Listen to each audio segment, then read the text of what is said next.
The little beans. Come on. Choky little bean boy.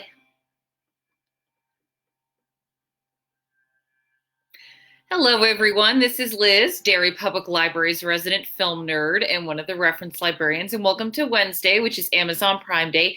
I am joined today by one of my little kitties, little Hilo, the tiniest bean, tiny boy. Who knows how long he'll be here? So you might see him moving around. Hopefully, he won't jump on the table. So at least he jumped off. Today is Amazon Prime, and I kind of was starting with a BBC theme, but due to recent events, I added on a little bit of Bollywood stuff afterwards. But before we go into the BBC, I would like to take a stop off at my favorite era, which is the 1980s.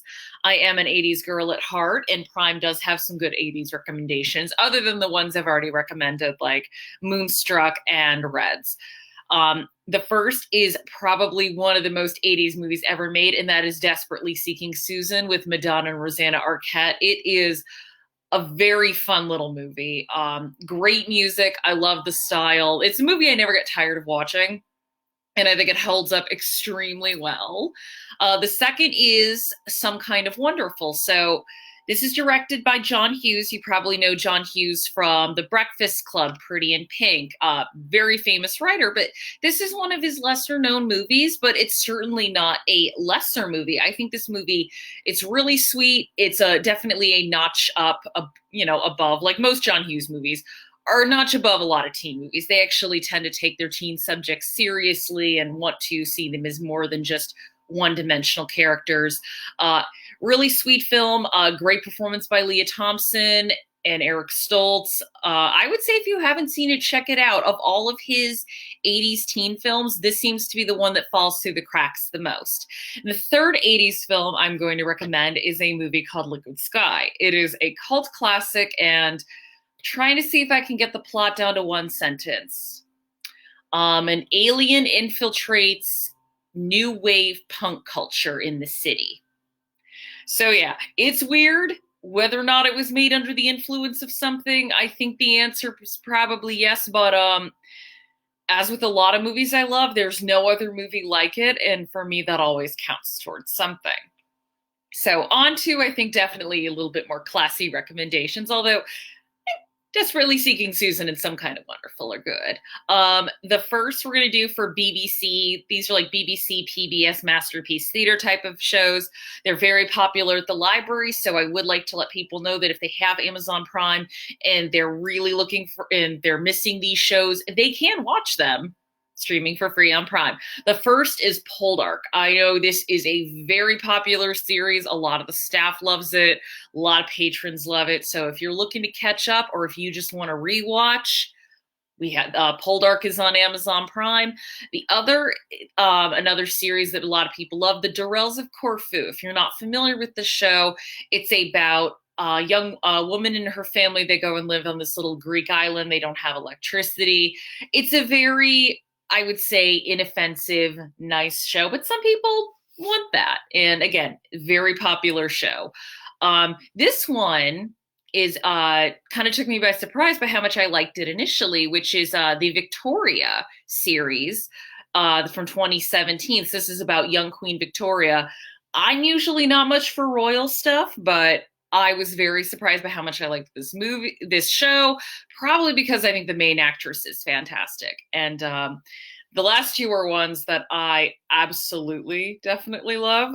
The first is The Thick of It, starring Peter Capaldi. So this show might be familiar if you're a fan of Peter Capaldi, or if you're a fan of Armando Iannucci, who created Veep.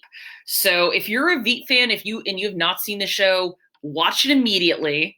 This is pretty much, I would say, the British version of Veep. And if you're a fan of Peter Capaldi and mostly know him from stuff like Doctor Who, watch this and get ready for a very different type of character. Definitely a language warning for this show. You're going to hear a lot of F-drums bopped, and I guess I should just say in advance, there is the C-bomb is dropped, but in Britain, that word does not have the same connotations as it does here, so that's why they're a little bit freer with it, but I feel like I should warn people about that.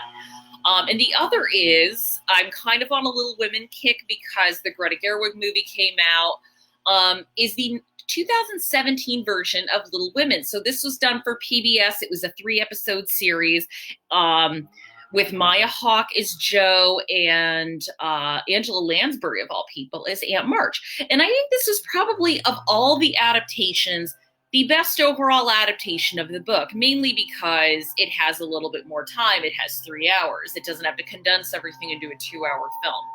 And it's fairly, I would say, a by-the-book adaptation. It doesn't take the narrative risks that Greta Gerwig's does. But it's a lovely adaptation to watch. And if you're a fan of Little Women, this truly does right by Louisa May Alcott and the characters. And I just think Maya Hawke is an adorably gawky Jo. She's if you don't know who Maya Hawke is, she's a young actress, but she's also the daughter of Uma Thurman and Ethan Hawke, meaning she is 90s indie royalty at this point. But she has proven herself to be quite a good actress in her own right. So I did say today that current events kind of changed my plans last minute. So late last night / early this morning, Irfan Khan, who is an Indian actor, passed away at 53. You've probably seen him because he has made a crossover into some American movies. He was in Jurassic World. He was in Inferno. He was in Slumdog Millionaire. He was in Life of Pi. But he was mostly well known for being an Indian actor with an incredibly long resume. And I will say, as someone who's seen him in both American films and Indian films, he never had a bad performance. And regardless of the size of his role, he always gave it his all. He never slept walk through any part.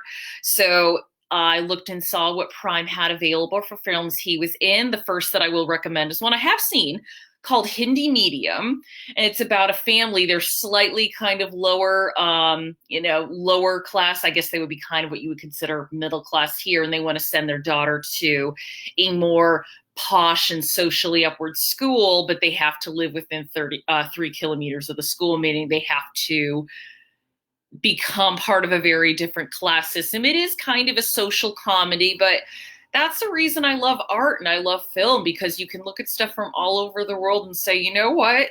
No matter where you go, a lot of the base level concerns we have are the same. And definitely charming. I would say if you kind of like a Guess Who's Coming to Dinner type of movie, this might be a little bit up your alley. And the other is his last starring role, or one of his last starring roles. I believe he had one more film before he passed away, but this is the other one is called Karwan. And it's another comedy. It's about a road trip. A lot of people like road comedies, but these would be good kind of introductions to see the type of performer that he was if you wanted to see him in a lead role, because in US movies, he usually was a bit part. But I would just say check these out. It's always sad when an actor dies, especially he was pretty young, 53. So, but the good thing about art and film is even when the performer passes on, they live forever and people can still discover their work. So hopefully you'll check out some of these films or shows, and I'll see you tomorrow with What's on Hulu. Have a great day.